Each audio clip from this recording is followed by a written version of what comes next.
होली एक बहुत पावन त्यौहार है जिसमें विज्ञान पूरी तरह से इन्वॉल्व है और आज हम इसी के बारे में बात करेंगे। होली की जो पौराणिक कथा है वो ये कहती है कि प्रहलाद को उसकी माँ के गर्भ में ही नारद मुनि से ज्ञान मिला था। अब रुकिए, विज्ञान इसमें कहता है कि आज के समय में कोई भी बच्चा जो होता है वो गर्भ में ही, माँ के गर्भ में ही ध्वनि सुन सकता है, फीलिंग्स को महसूस कर सकता है, माहौल को समझ सकता है, संगीत को सुन सकता है और उससे उसका जो ज्ञान बढ़ता है उसे विज्ञान की भाषा में कहते हैं प्रीनेंटल स्टिमुलेशन, यानी कि गर्भ संस्कार। तो सवाल उठता है, क्या हमारे ऋषि ये सब पहले से जानते थे?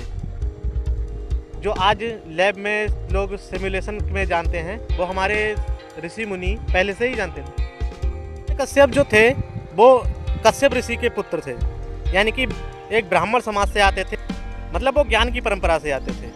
लेकिन जब उनकी शक्ति और ज्ञान अहंकार में बदल जाए तो उनका विरोध करना मनुवाद नहीं होता, वो धर्म की पुनर्स्थापना होता है। धर्म यहाँ पूजा पाठ नहीं बल्कि न्याय और संतुलन भी होता है। तो इसलिए ये कोई पूजा पाठ नहीं, पाखंड नहीं है, ये न्याय और संतुलन के लिए किया गया था। होलिका दहन सिर्फ लकड़ियों का दहन नहीं होता, वह ऋतु परिवर्तन का एक बहुत अच्छा उदाहरण है कि ये ऋतु परिवर्तन हो रहा है तो सब कुछ परिवर्तित होना चाहिए। सर्दी खत्म होती है, बसंत ऋतु शुरू होती है, गर्मी शुरू होती है।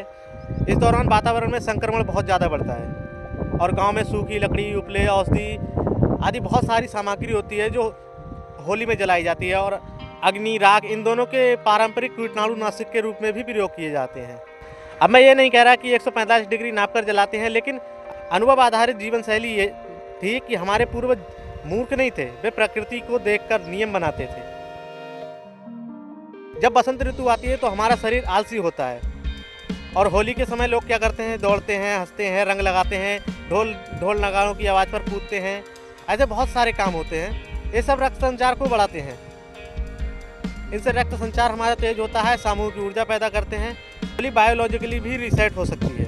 पहले के रंग हल्दी, पलाश, नीम से बनते थे, त्वचा के लिए बहुत ज़्यादा फायदेमंद होते थे। आज का विज्ञान कहता है कि रंग मूड बदलते हैं, इससे क्रोमोथेरेपी कहते हैं। मतलब रंग सिर्फ खेल नहीं है, यह मनोवैज्ञानिक है। मैं ये नहीं कह रहा हूँ कि परंपरा पूरी तरह से 100% लैब सर्टिफाइड है, लेकिन हर चीज़ को अंधविश्वास कह देना ये भी तो एक आलस है ना आपकी बुद्धि का। सनातन को समझना है तो पूरी तरह से उसे पढ़ो या फिर सवाल करो। सिर्फ एक, क्योंकि यह त्यौहार सिर्फ उत्सव नहीं होते, जीवन को प्रकृति के साथ संतुलन करने की प्रक्रिया भी हो सकती है। ऐसी ही जानकारी के लिए मुझे फॉलो कर लें। मैं आपका दोस्त आनंद प्रकाश बरेली से। जय श्री राम।